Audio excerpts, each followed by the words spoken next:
Hulk Hogan passed away at the end of last week. Again, you were out last week. You were not able to be part of our tribute show. So I want to give you the floor for a minute and just talk about, man, not necessarily where you were when you heard it or what your thoughts were, but just, man, we know what the Hulkster means to the world of wrestling. And we know that a lot of people have their opinions about him, good, bad, indifferent, what have you, but I'm going to give you the floor, man, to reminisce about the Hulkster. Yeah, so really me and Katie were on a plane flying back to Nashville when we had spotty Wi-Fi on the plane, and I'm watching a movie, and all of a sudden I just see a notification come through that says Hulk Hogan. TMZ reports Hulk Hogan passed away at 71 or however old he was. And I look at it and I go, I didn't see that. Like that must have been something else, or it's a hoax, because we've had that happen before too. Of just like that's not real. And then it was just notification after notification coming in. I got several text messages from people who don't even really watch wrestling, who were texting me saying, "Hey, did you see that Hulk Hogan passed away?" Yep. So it was a very surreal moment. It's very different when you hear about somebody who has been dealing with a certain type of sickness or illness, or just something that you could see where it was heading, and you knew that it was coming quickly. But these ones that come out of the blue, and these come out of nowhere, they feel very different. We talk all the time about some of the most complex people in wrestling history. I think Hogan is absolutely at the very top of the list. I'm a big believer of separating the art from the artist, and removing the art from no matter what the person is like. And it's different in wrestling, because you have to look at Hulk Hogan, the professional wrestler, and Terry Bollea, the person.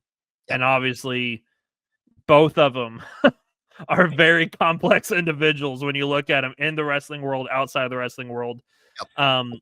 Hogan did a lot for professional wrestling. I think it's very easy to say, we wouldn't be where we're at right now with professional wrestling if it wasn't for Hulk Hogan.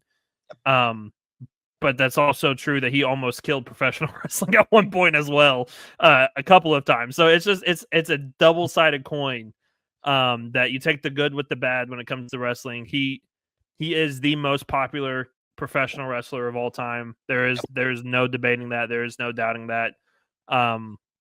He is the guy that really just made WWE what it is, and got it to the point where, it was a national brand, and it's a worldwide brand, and everything else. So just there's a lot of emotions that come with a passing like this. Of you're grateful for the moments we got, and you're grateful for the legacy that he laid in professional wrestling. But it's hard to look past a lot of the things that happened outside of professional wrestling as well. Sure. And so it's a very, very difficult situation, and these deaths don't get easier and easier. No. I think back to when Razor Ramon passed away, and we had to do that episode, and it was difficult to go through that one. Obviously for me, the Bray Wyatt one was part of that as well, just, not expecting it. So, you just have to say thank you, Hulk, for all you did for professional wrestling. Thank you for also not killing it at the same time. Just a lot of mixed emotions when it comes to the Hulkster. Yeah, no doubt. No doubt. And you said it, there is no more popular, there's no more recognizable figure in the history of wrestling than Hulk Hogan. Yeah. You ask any person on the street, especially who's not a professional wrestling fan, hey, what do you know about wrestling? Oh, that's a thing that Hulk Hogan does. Yeah. That's it. That's everybody's response. But yeah, it definitely, his life and his career has definitely, with everybody that has had the longevity as Hogan, it comes with the good and with the bad.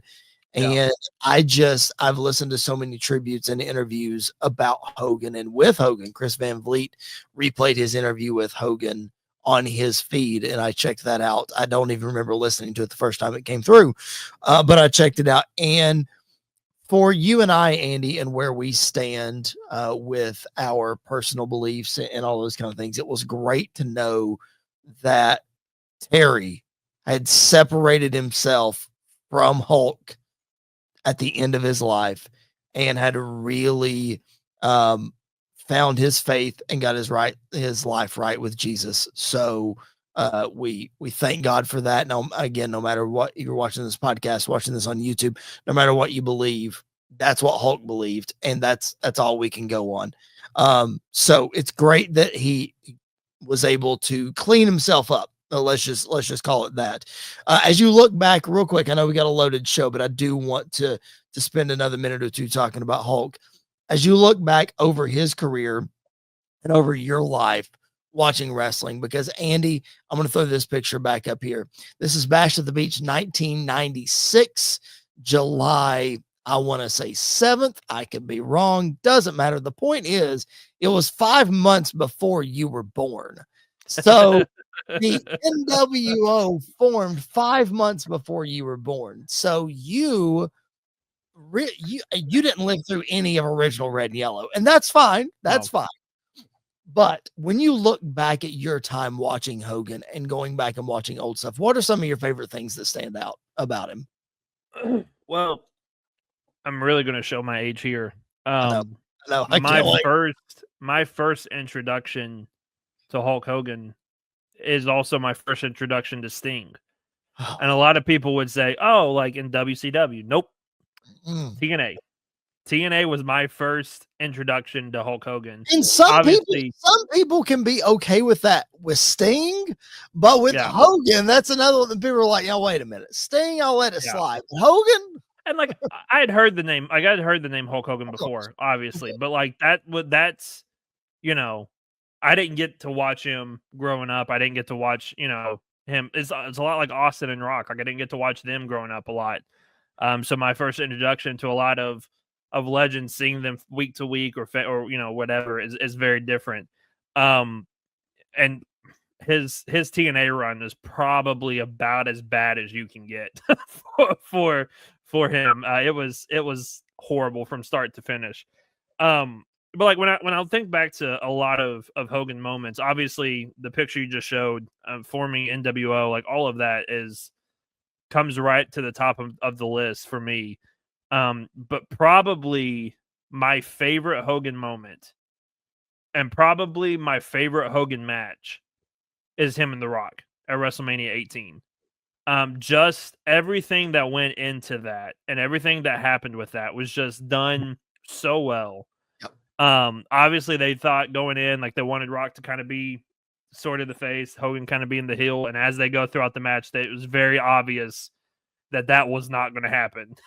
And so they had to pivot, they had to move on. And so I think that's when I think of the best of Hulk Hogan, I think of that moment. I think of WrestleMania 18, probably the two most famous professional wrestlers of all time in the ring. And it's just there's very few matches where two guys stand in the ring and look at each other and there's just this buzz and anticipation in the arena. And nothing matches that. Nothing matches that between Hogan and Rock. So that's probably at the very, very top of my list. And then Josh Pate calls that one of the last flashbulb moments in sports, because that's before cell phones and all that kind of stuff, and you just, when they zoom out, you just see the flash bulbs, and it's just an unplanned moment that them just looking at the crowd, looking at each other, just wild. And I think the NWO stuff too, like you look at that laid the foundation for a lot of what we still have today. I mean, you look at Bullet Club and a lot of other people that have modeled themselves after the NWO. So it's just it's an up and down career. It had its really, really, really high moments and had some of the lowest lows that you could probably have in professional wrestling. But there's so many moments to go off of that are entertaining, but also you go look back and go, man, that was awesome what they did. I mentioned this on the Hulk Hogan tribute show that Tyler and I did last Thursday when he passed away. Like you mentioned earlier, I didn't circle back around to this when you got the TMZ notification, and we've been hoaxed before. I mentioned it on the show, like the Tom Petty one. If you Yeah, remember several years yeah, back, like, and he lived for another month. So I yeah, literally, that's why I didn't post anything. We didn't go live for a long time. I wanted WWE to confirm it before yeah, I did anything. And once they did, it was like, okay, we're good. But I also yeah. mentioned this on the show. Tyler and I were talking about our favorite memories. I showed the action figure that's behind me. Now I'm going to show the DVD. If you have not seen this movie, this is No Holds Barred.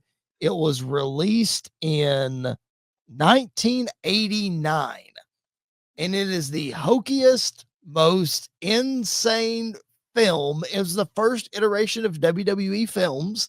Yeah, So you can imagine how hokey it was in the 80s, and people have seen the memes and have seen a couple of clips from the movie. But if you have never watched, have you watched the movie, Andy? I In its have. I have. Okay. Tyler had not.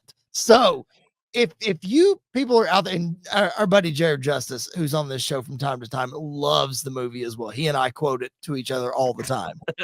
But um, if you have not seen the movie, do yourself a favor, just sit down and watch it. Like, you have to.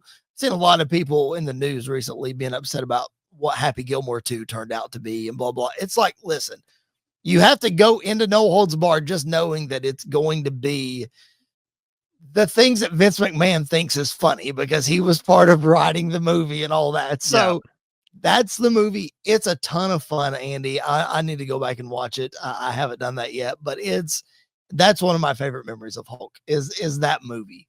It's just it's incredible. it is. I That's one that I forgot about, and I'm glad. But hearing you say that, another one that came to mind, and you're gonna have to help me. I believe it was in WCW, and was Mhm. it his Ultimate Warrior feud Yes, where he went into like a different dimension or yes, something?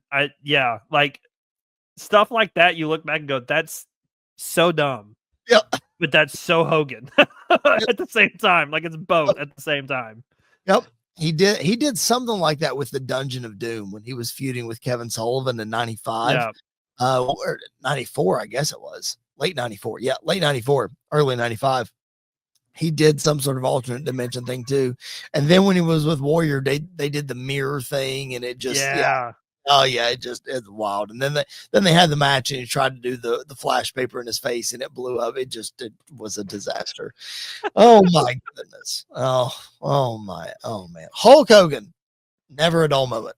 That's for sure. Very Never true. a dull moment in the career of Hulk Hogan. But again, the Hulkster gone, and we appreciate his contributions. Again, the WWE is literally built on his back. When Triple H said on Friday night and tonight that we wouldn't be where we are without Hulk Hogan, like, that's no truer words about the world of wrestling have ever been spoken. Like, that's Yeah. just the bottom line.